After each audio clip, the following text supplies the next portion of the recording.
Rail दुनिया के YouTube channel में आपका स्वागत है। आज हम अपनी बात करते हैं। शीर्षक है मांगे मांगे और अनवरत मांगे। रेल भारतीय रेल एक ऐसा विभाग है जिसमें सदा मांग पत्र लगे ही रहते हैं। हम आरक्षण आसन व्यवस्था की बात नहीं कर रहे, वह तो एक पूरा लंबा विषय बन सकता है।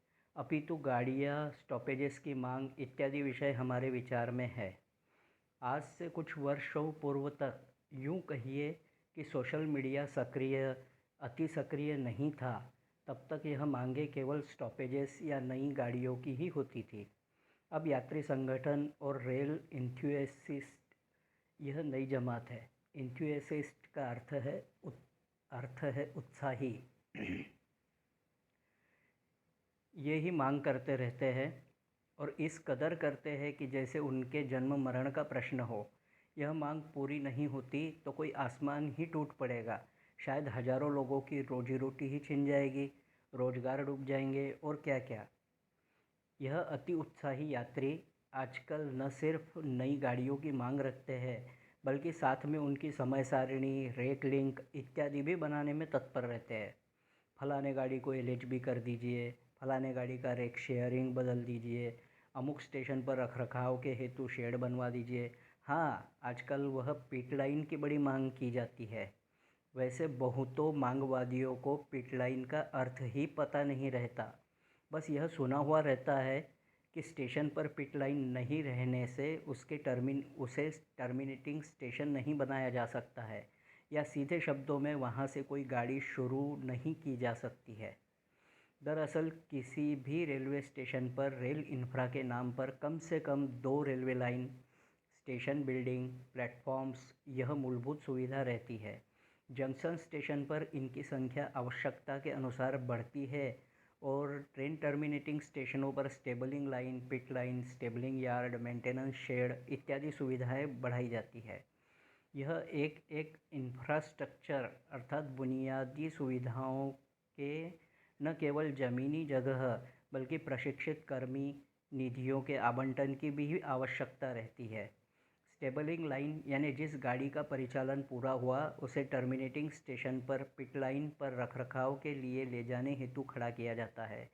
यहाँ से गाड़ी रखरखाव हेतु पिट लाइन पर जाएगी। स्टेबलिंग यार्ड यानी गाड़ी का अस्थायी पार्किंग स्थल। पिट लाइन यानी वह जगह जहाँ गाड़ी का सघन रखरखाव किया जाता है।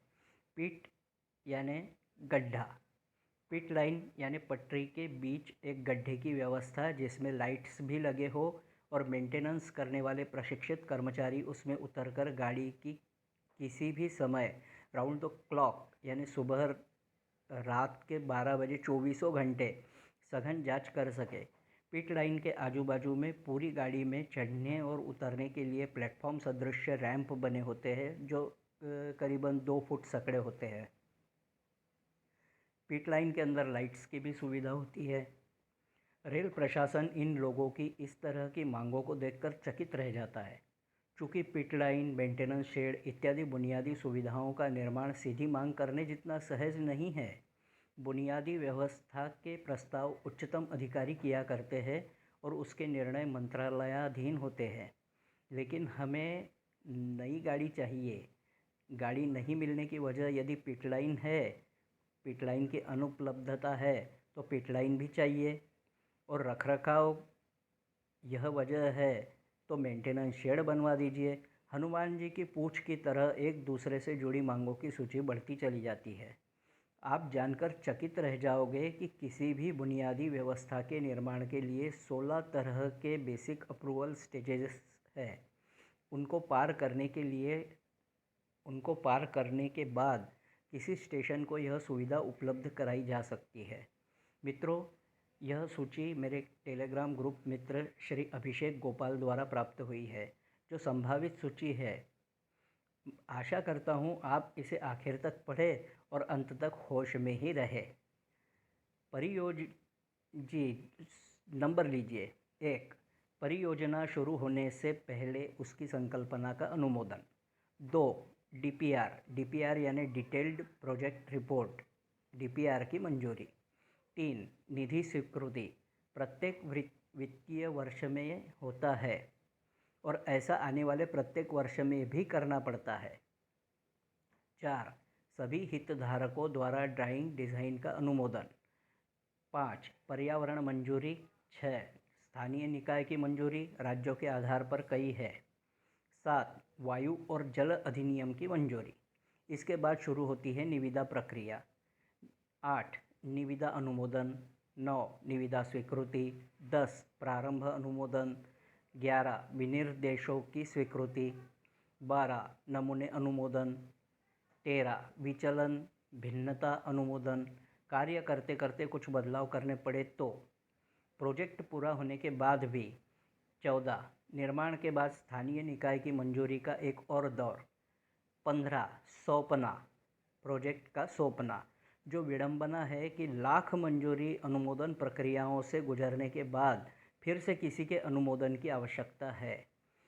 16. यदि इन सब से बचने के बाद प्रोजेक्ट की लागत बढ़ जाती है, जो हमेशा ही होती है, तो वृद्धि अनुमोदन। अब आप बता सकते हैं कि जिन मांगों को बोलने में हमें इतना सा भी वक्त नहीं लगता, उसे अप्रूव करने में कितने पापड़ बेलने होते हैं। वही बात स्टॉपेजेस या गाड़ी के विस्तार या नई गाड़ी शुरू करने की पद्धति में भी होता है। प्रत्येक गाड़ी, मालगाड़ी, शंटिंग, रखरखाव, इसका एकदम नपातुला कंप्यूटरीकृत प्रोग्राम सेट किया हुआ रहता है। उठ के यात्री संगठन अपनी मांग रख देता है, फलानी गाड़ी रोक दीजिए, या ट्रेन शेड्यूल प्रोग्रामिंग में सारी व्यवस्था फिर से जोड़ना पड़ता है। कोई कहता है हमारा नेता ऊपर जाता है और काम कर कर लेकर आता है। दरअसल यह सारा दबाव का नतीजा है, वरन ट्रेन शेड्यूल सॉफ्टवेयर में इसकी गुंजाइश बहुत बहुत कम रहती है। किसी भी नई गाड़ियों के लिए सॉफ्टवेयर इंफ्रास्ट्रक्चर की मांग करता है, किसी भी नई गाड़ियों के लिए सॉफ्टवेयर इंफ्रास्ट्रक्चर की मांग करता है, और रेल लाइन बढ़ाना, प्लेटफॉर्म बढ़ाना और वही आपकी पिट लाइंस बढ़ाना इत्यादि मांग रहती है। जब भी नई गाड़ी या स्टॉपेजेस की मांग उठी तो रेल अधिकारी इसी सॉफ्टवेयर में झांक कर उत्तर दे देते हैं, भाई आपके यहाँ तो पिट लाइन नहीं है, अतः आपकी मांग पूरी नहीं हो सकती। यहाँ हम बिना किसी राजनीति युग का समर्थन करते हुए बहुत सहजता से कह सकते हैं कि वर्ष 2014 के बाद रेल इंफ्रास्ट्रक्चर में बहुत आश्चर्यजनक तेज़ी से एक विशेष धोरण के साथ बदलाव लाया गया है। हम स्टेशनों की साफ़ सफाई देखते हैं, स्टेशनों पर बदले इंफ्रास्ट्रक्चर में रैंप, लिफ्ट्स, एस्केलेटर देख सकते हैं। एक वक्त था कि बड़े जंक्शन पर रैंप की मांग पर पूर्तता हेतु रेल अधिकारी अपनी विवशता बताते थे, और आज छोटे छोटे जंक्शन स्टेशनों पर भी दो एफओबी पुल, रैंप्स, लिफ्ट्स, बैटरी चलित कार आदि सुविधाओं का प्रावधान उपलब्ध कराया जा रहा है। मित्रों, हमारा इतना बड़ा देश और उतनी ही बड़ी जनसंख्या, ऐसे में नई गाड़ियों की स्टॉपेजेस की मांग रहना स्वाभाविक है, परंतु इंफ्रास्ट्रक्चर की मांग करना बहुत जायज़ नहीं लगता। रेल परिवहन की भी मर्यादा है। जल या वायु मार्ग के लिए मार्ग निर्माण का प्रश्न ही नहीं, तो सड़क परिवहन के लिए निर्मित सड़क पर सभी तरह के वाहन चल सकते हैं, लेकिन रेल परिवहन में मार्ग, वाहन सब विशिष्ट, इसके चालक, रखरखाव प्रत्येक मद विशिष्ट ही है। इसके अलावा किसी भी अन्य वाहन के लिए कोई उपयोग नहीं, और यही बात सड़क इंफ्रास्ट्रक्चर को रेल इंफ्रास्ट्रक्चर के ऊपर रखती है। खैर, आज बस इतना ही। धन्यवाद।